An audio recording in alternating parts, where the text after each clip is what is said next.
Étudions maintenant le chapitre 10, où nous trouvons l'histoire d'une bataille rangée livrée par Josué à 5 rois qui avaient traité alliance pour attaquer Israël.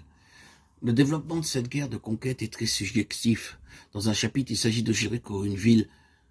Dans le chapitre suivant, il s'agit de ce que nous appellerions un village. Puis, nous savons la reprise de ce village, suivie de l'histoire des stratagèmes employés par l'ennemi.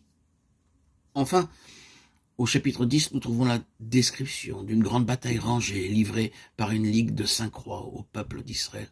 Avant la bataille, le Seigneur avait dit à Josué « Ne les crains point, car je les ai livrés entre tes mains. » Josué aurait pu dire « Je ne vois aucun indice que tu l'aies fait. Pourquoi n'envoies-tu pas un ange du ciel pour m'en donner la preuve ?»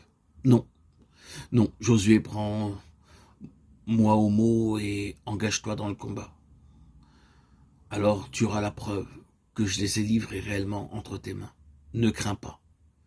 Ce n'est pas en luttant pour vaincre, mais en croyant que vous avez la victoire, que comme Josué, vous devez aller de l'avant, parce que Dieu l'a dit. Vous n'avez pas à gagner la victoire, mais assurer de cette victoire à combattre pour en obtenir la manifestation. Josué, nous est-il dit, arriva sur ces rois subitement, et l'Éternel les mit en déroute et leur fit éprouver une grande défaite, et ils s'enfuirent devant Israël. Et Josué et tout Israël avec lui retourna au camp à Gilgal. Gilgal, vous vous en rappelez, était le lieu où le peuple avait été circoncis avant le siège d'Éricho.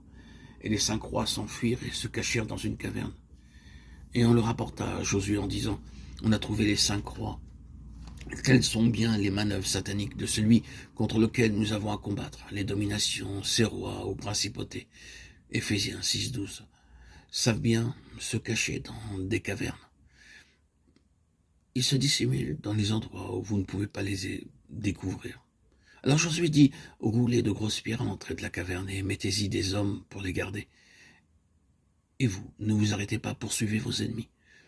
Attaqués par les puissances ennemies, vous aurez peut-être aussi à laisser l'un d'entre eux dans sa caverne et par la prière à emboucher l'entrée pour un temps, si le moment propice pour le déloger de sa cachette et le vaincre n'est pas encore venu. Nous sommes engagés dans une guerre gigantesque où le prince des ténèbres met en œuvre toutes ses batteries. De l'autre côté, nous avons concentré nos prières sur tel ou tel de ses émissaires et le maintenir prisonnier, roulant des pierres à l'entrée de la caverne où il est caché, pendant que nous combattons contre d'autres ennemis qui nous attaquent ou qui cherchent à nous échapper. Josué encouragea Israël à poursuivre ses ennemis, en fuite par des paroles hardies et pleines d'assurance. L'Éternel votre Dieu les a livrés entre vos mains. Ça vous proclamez inlassablement les victoires promises par l'Éternel. Si vous faites comme lui, vous rendrez digne de devenir un conducteur spirituel. Vous aussi, car c'est le devoir suprême du chef d'insuffler à ses soldats l'assurance que Dieu a donné la victoire, en la proclamant sans se lasser.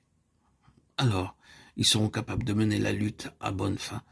Josué donc dit, ne vous arrêtez pas, poursuivez vos ennemis, attaquez-les, ne les laissez pas entrer dans leur ville, car l'Éternel votre Dieu les a livrés entre vos mains. Après que Josué et les enfants d'Israël leur eurent fait éprouver une très grande défaite et les eurent complètement battus, tout le peuple revint tranquillement au camp, sans que personne ne remuât sa langue contre les enfants d'Israël. Les enfants de Dieu qui savent affirmer la victoire de Christ sur Satan au calvaire ont aussi en leur pouvoir de fermer la bouche à l'ennemi. Mais ils doivent s'abstenir d'attiser eux-mêmes le feu allumé par le diable en répandant autour d'eux des médisances et des commérages qui feront d'eux des instruments de Satan. Cela aura pour effet de leur rendre impossible de lui imposer silence à l'égard du peuple de Dieu.